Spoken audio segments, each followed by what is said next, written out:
Injil Matius pasalnya yang ke-15. Perintah Allah dan adat istiadat Yahudi. Kemudian datanglah beberapa orang Farisi dan ahli Taurat dari Yerusalem kepada Yesus dan berkata, "Mengapa murid-muridmu melanggar adat istiadat nenek moyang kita? Mereka tidak membasuh tangan sebelum makan."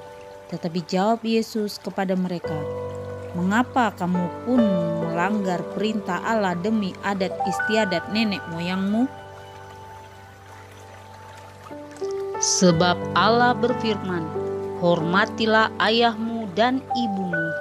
Dan lagi, siapa yang mengutuki ayahnya atau ibunya pasti dihukum mati. Tetapi kamu berkata, barang siapa berkata kepada bapaknya atau kepada ibunya, apa yang ada padaku yang dapat digunakan untuk pemeliharaanmu, sudah digunakan untuk persembahan kepada Allah. Orang itu tidak lagi wajib menghormati bapaknya atau ibunya.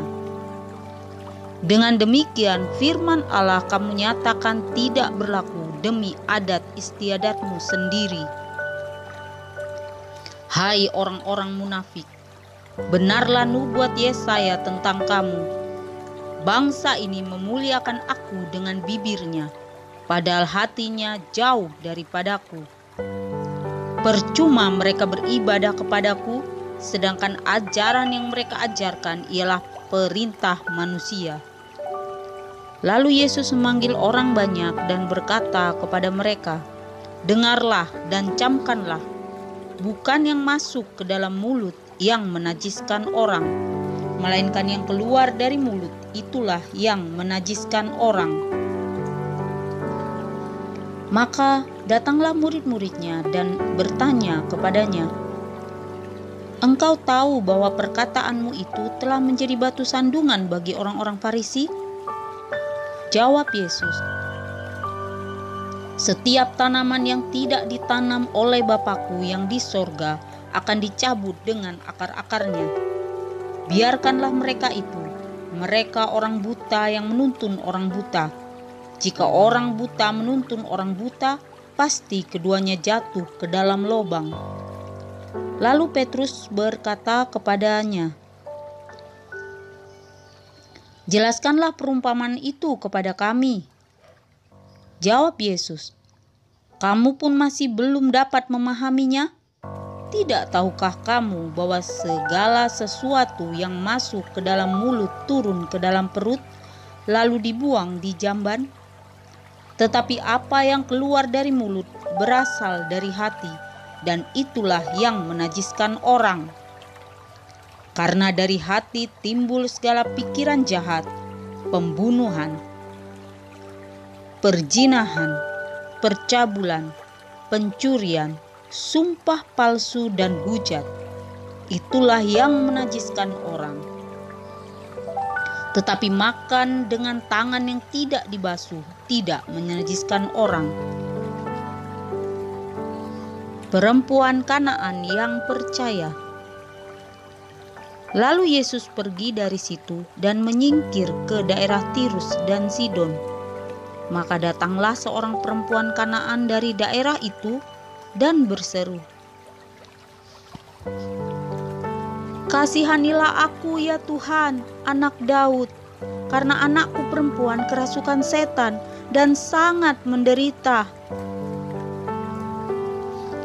Tetapi Yesus sama sekali tidak menjawabnya. Lalu murid-muridnya datang dan meminta kepadanya, suruhlah ia pergi, ia mengikuti kita dengan berteriak-teriak. Jawab Yesus, aku diutus hanya kepada domba-domba yang hilang dari umat Israel. Tetapi perempuan itu mendekat dan menyembah dia sambil berkata, Tuhan, tolonglah aku. Tetapi Yesus menjawab, tidak patut mengambil roti yang disediakan bagi anak-anak dan melemparkannya kepada anjing. Kata perempuan itu, "Benar Tuhan, namun anjing itu makan remah-remah yang jatuh dari meja tuannya."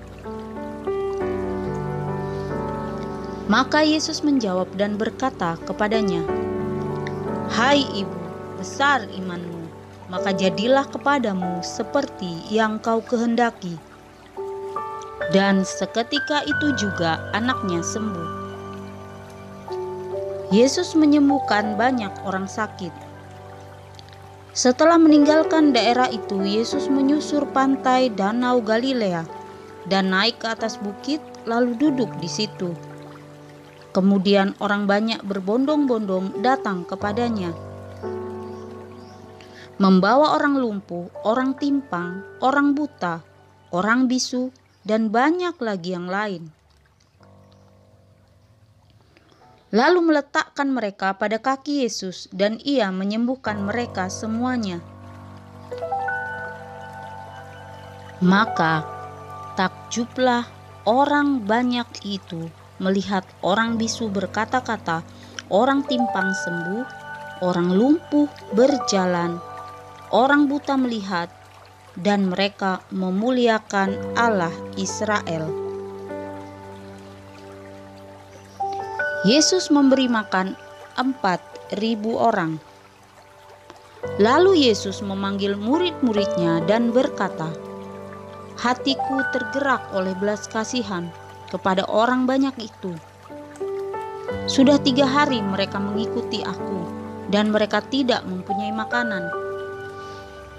Aku tidak mau menyuruh mereka pulang dengan lapar. Nanti mereka pingsan di jalan." Kata murid-muridnya kepadanya, "Bagaimana di tempat sunyi ini kita mendapat roti untuk mengenyangkan orang banyak yang begitu besar jumlahnya?" Kata Yesus kepada mereka, "Berapa roti ada padamu?" "7," jawab mereka. "Dan ada lagi beberapa ikan kecil." Lalu Yesus menyuruh orang banyak itu duduk di tanah. Sesudah itu, Ia mengambil ke-7 roti dan ikan-ikan itu, mengucap syukur, memecah-mecahkannya, dan memberikannya kepada murid-muridnya. Lalu murid-muridnya memberikannya pula kepada orang banyak. Dan mereka semuanya makan sampai kenyang. Kemudian orang mengumpulkan potongan-potongan roti yang sisa, 7 bakul penuh. Yang ikut makan ialah 4.000 laki-laki, tidak termasuk perempuan dan anak-anak. Lalu Yesus menyuruh orang banyak itu pulang. Ia naik ke perahu dan bertolak ke daerah Magadan. Injil Matius pasalnya yang ke-16. Orang Farisi dan Saduki meminta tanda. Kemudian datanglah orang-orang Farisi dan Saduki hendak mencobai Yesus. Mereka meminta supaya Ia memperlihatkan suatu tanda dari sorga kepada mereka. Tetapi jawab Yesus, "Pada petang hari karena langit merah kamu berkata, hari akan cerah. Dan pada pagi hari karena langit merah dan redup, kamu berkata, hari buruk. Rupa langit kamu tahu membedakannya, tetapi tanda-tanda zaman tidak." Angkatan yang jahat ini dan tidak setia ini menuntut suatu tanda, tetapi kepada mereka tidak akan diberikan tanda selain tanda Nabi Yunus. Lalu Yesus meninggalkan mereka dan pergi. Tentang ragi orang Farisi dan Saduki. Pada waktu murid-murid Yesus menyeberang danau, mereka lupa membawa roti. Yesus berkata kepada mereka, "Berjaga-jagalah dan waspadalah terhadap ragi orang Farisi dan Saduki." Maka mereka berpikir-pikir, dan seorang berkata kepada yang lain, "Itu dikatakannya karena kita tidak membawa roti." Dan ketika Yesus mengetahui apa yang mereka perbincangkan, ia berkata, "Mengapa kamu memperbincangkan soal tidak ada roti, hai orang-orang yang kurang percaya? Belum juga kamu mengerti? Tidak kamu ingat lagi akan 5 roti untuk 5.000 orang itu? Dan berapa bakul roti kamu kumpulkan kemudian?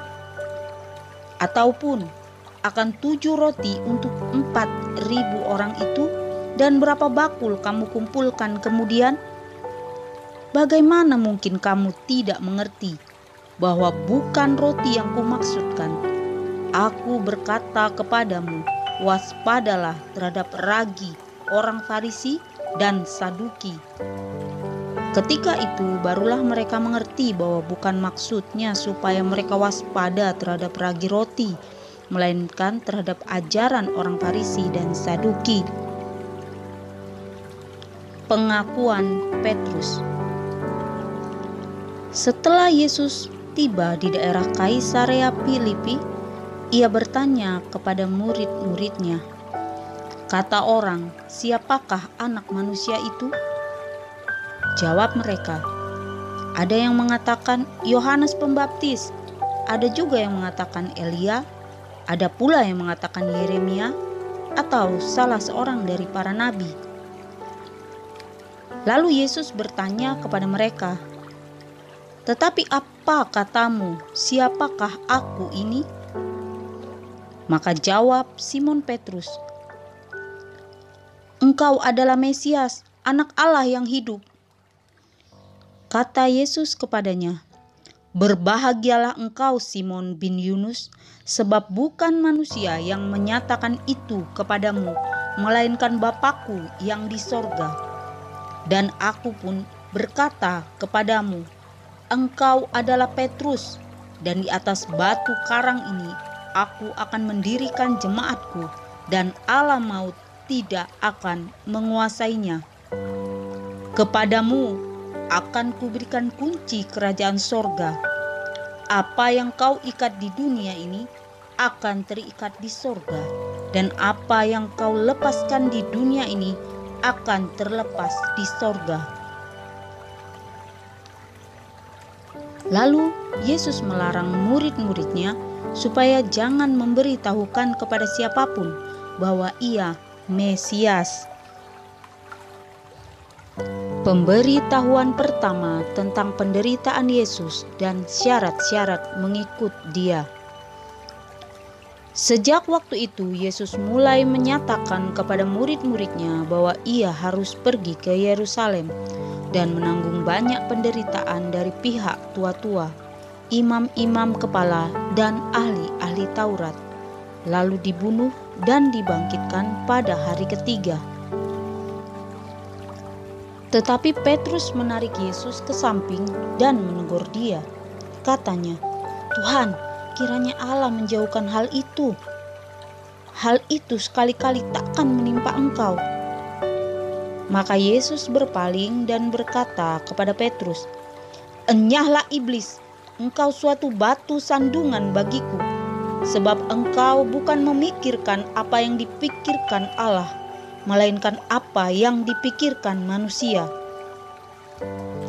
Lalu Yesus berkata kepada murid-muridnya,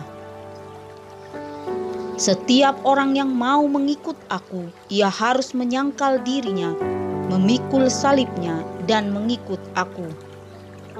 Karena barang siapa mau menyelamatkan nyawanya, ia akan kehilangan nyawanya. Tetapi barang siapa kehilangan nyawanya karena aku, ia akan memperolehnya. Apa gunanya seorang memperoleh seluruh dunia tetapi kehilangan nyawanya? Dan apakah yang dapat diberikannya sebagai ganti nyawanya? Sebab Anak Manusia akan datang dalam kemuliaan Bapanya diiringi malaikat-malaikatnya. Pada waktu itu ia akan membalas setiap orang menurut perbuatannya. Aku berkata kepadamu, sesungguhnya di antara orang yang hadir di sini ada yang tidak akan mati sebelum mereka melihat Anak Manusia datang sebagai raja dalam kerajaannya.